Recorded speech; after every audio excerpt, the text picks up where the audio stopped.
How's it going, everybody? It's Geoff Chrysler of Right Way Heritage Trimming and a detail enthusiast here for the big reveal. My BN1 is home, safe and sound, freshly painted in the Healey Blue. From Jetstream Auto and Custom, here she is. Just gonna flip this around. Look at that.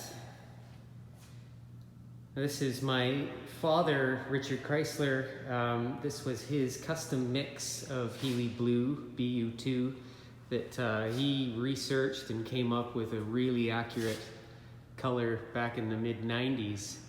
And he ran off like 20 gallons of the stuff at the times, and it was used on all of the concours restorations he did, you know, through the 90s and 2000s that were in Healey Blue. And you see, it's bang on for what the original color was. If you've got any of those Austin Healey paint code books that came out years ago, this is in there. And yeah, it's got a really, really fine metallic flake in it, much finer than most of today's paints. So it's more of a sheen than an actual flake, but it really catches the sun and just looks beautiful. And so it's only been back for about 4 days, and as you can see, I've been busy. This isn't actually a lot of hours. This is only about 4 or 5 hours I've put in, and just going through my bags of restored hardware, which were all, you know, clearly labeled as to where each piece goes.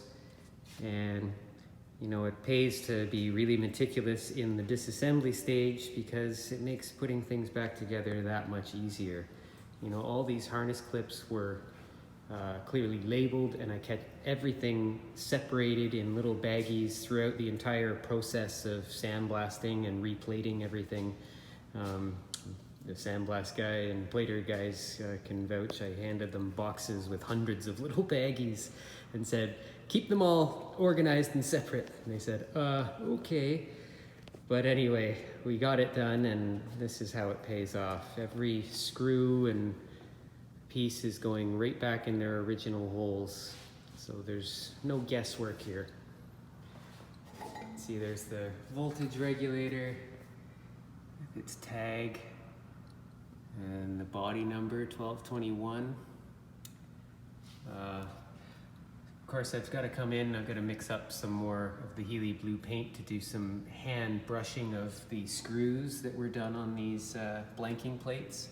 There's a lot of hand brushing that they did at the factory, so I've got to still do that after the fact. Here's this stuff. That's where the brake fluid reservoir will hang. That's one of Roger Moment's old rubbers that he used to make for the steering column grommets. And of course, here's the signal relay box replated. And here's my restored horns down in the front here. Like I say, I've just gone through all my bags and put all the harness clips and that in place, so it'll make routing the harness a lot easier. I can just go clip by clip and mount it all in place. Here you can see the chassis number tag that I restored.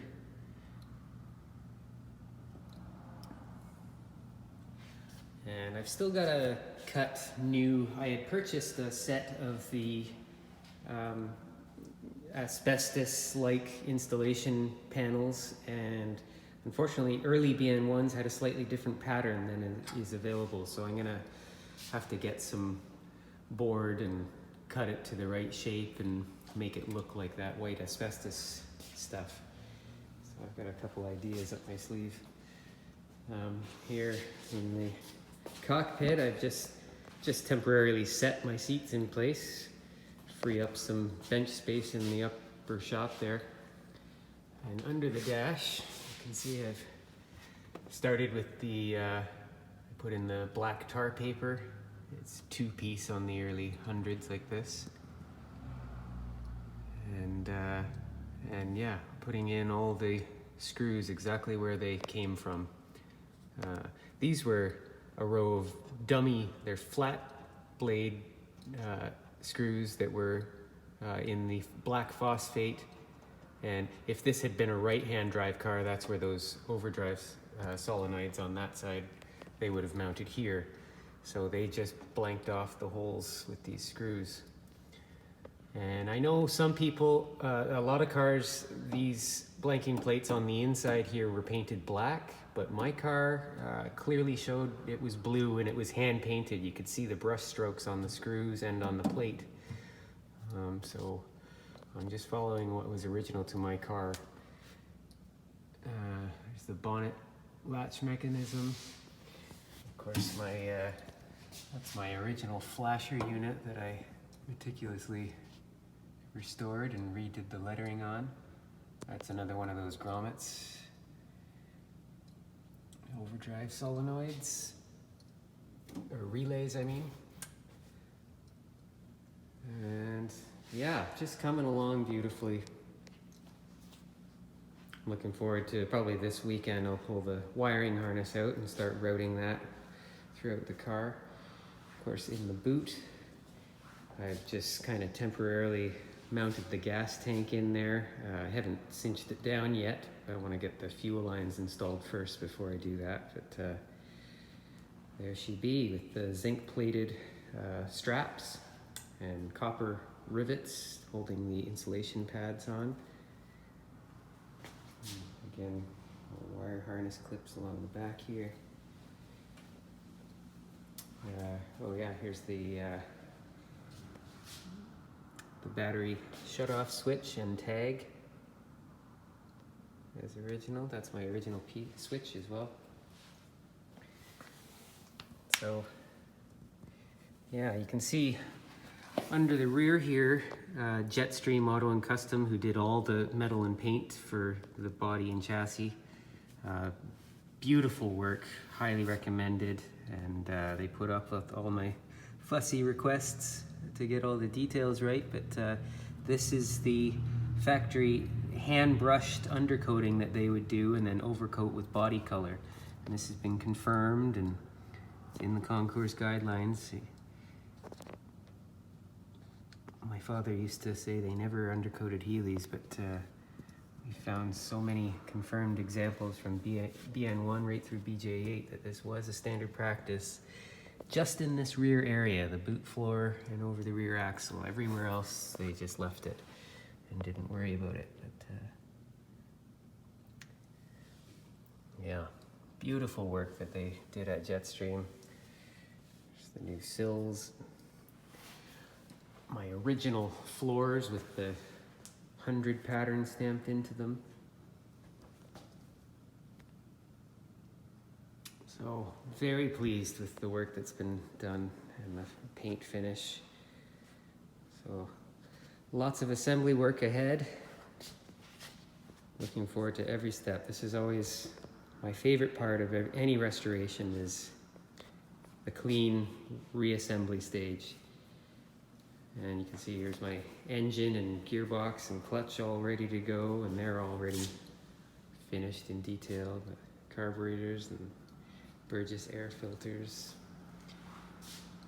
Everything painted as it should be.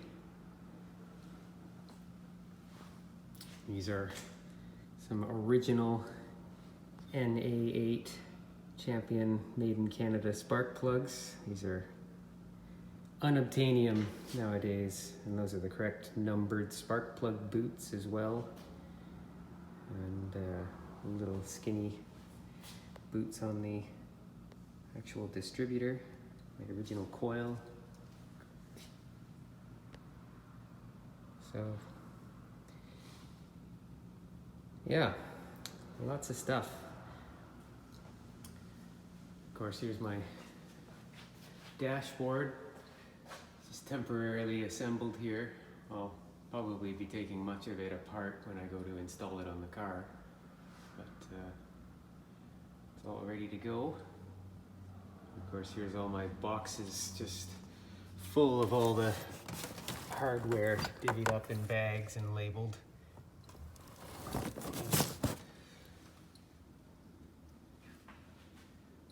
So this should keep me busy for the summer. Looking forward to it. So there you go, the great reveal. Lots more videos and lots more work ahead. I'll keep you guys posted. Until then, I'm Geoff Chrysler. Talk to you soon.